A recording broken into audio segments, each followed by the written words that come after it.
Olá, alunos da segunda série do ensino médio. Vamos continuar hoje o capítulo 21 do livro Sociologia para o Ensino Médio, Mudança Social e Sociologia. A gente parou aqui, eu falei sobre Karl Marx na aula passada e hoje nós vamos continuar aqui, Émile Durkheim. O que o Émile Durkheim fala sobre as mudanças sociais? O Émile Durkheim, ele falava na questão da solidariedade orgânica, da solidariedade mecânica. Ele diz assim que na sociedade industrializada, como a sociedade pós-revolução industrial, ocorreu a passagem da solidariedade mecânica para a solidariedade orgânica. Solidariedade é a forma de união e de organização da sociedade. O que significa falar que é uma solidariedade orgânica, que essa sociedade industrializada, ela tem a divisão do trabalho. Cada pessoa faz uma função dentro da sociedade, tem as especializações, né? As profissões, divisão do trabalho, divisão em funções.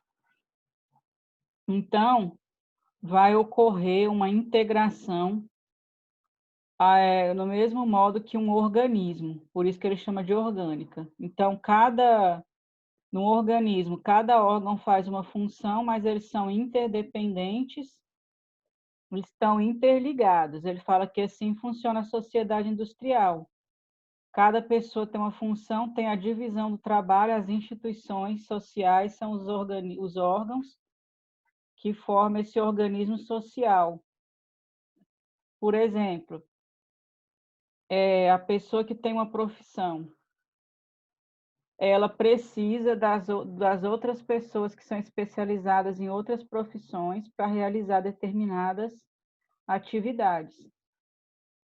A gente se alimenta, a gente depende do produtor rural que produz o alimento até chegar, e passa pela indústria alimentícia até chegar no supermercado para a gente poder consumir.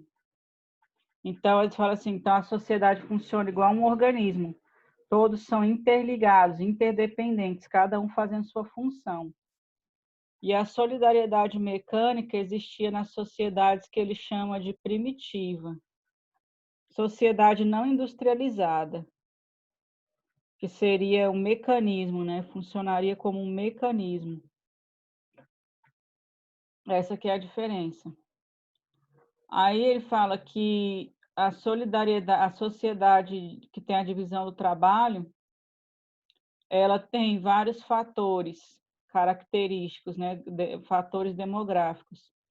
Aumentou a população, aumentou a interação entre os indivíduos, as relações sociais se tornaram mais complexas e o aumento da qualidade desses vínculos. Então, ele fala que nesse processo que passou da solidariedade mecânica, que era a sociedade não industrializada, para a solidariedade orgânica da sociedade industrializada, foi um processo de mudança social muito importante. Então, essa é a análise que o Durkheim faz sobre a questão da mudança social, basicamente, né? E o Max Weber, ele fala que a mudança social está relacionada ao nascimento da sociedade capitalista, que o nascimento da sociedade capitalista, além de trazer mudanças na esfera econômica, ela trouxe mudanças também no plano da ideologia da sociedade, das crenças e dos valores da sociedade. Aí o que ele analisa? O Max Weber escreveu o livro A Ética Protestante e o Espírito do Capitalismo, que ele fala que a religião protestante, que estava surgindo naquele período, ela trouxe valores e ideias para as pessoas que adotavam a religião protestante que impulsionaram o desenvolvimento do capitalismo. Então, houve uma harmonia, uma ligação, um encontro entre o capitalismo e as ideias protestantes. Aí ele fala, que ideias são essas? Aí ele fala assim, a ética protestante, da religião protestante, ela estimulava uma maior acumulação de capital, valorizava o trabalho, e ela propunha para as pessoas que seguiam a religião um modo de vida disciplinado, sem gastos excessivos, dedicação ao trabalho, chama vida ascética, né? Dedicação ascética ao trabalho. Então, todos esses princípios que a religião protestante trazia, eles eram compatíveis com o espírito do capitalismo, com as ideias capitalistas que estavam nascendo naquele momento. Aqui nessa imagem, ó, fala aqui, ó. Feira de Antuérpia, importante centro portuário e comercial da Europa no século XVI.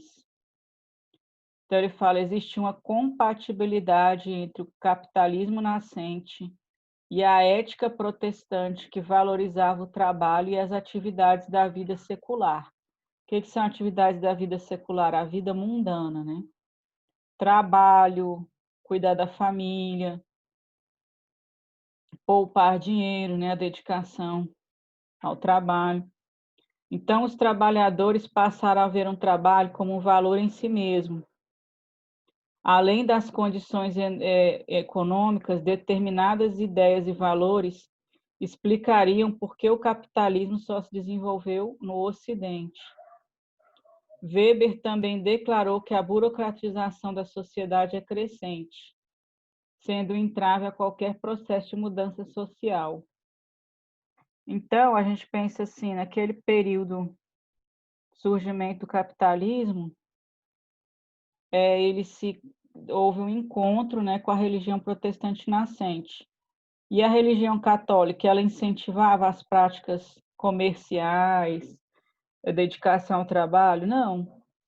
A ideia da Igreja Católica era o quê? Submissão ao monarca, que viveu naquela sociedade estamental, né? A monarquia, o monarca era representante de Deus. O clero que tinha o monopólio do conhecimento, só eles que estudavam. Eles estudavam grego, latim, liam as obras clássicas, só que esse conhecimento eles não queriam difundir para o resto da população.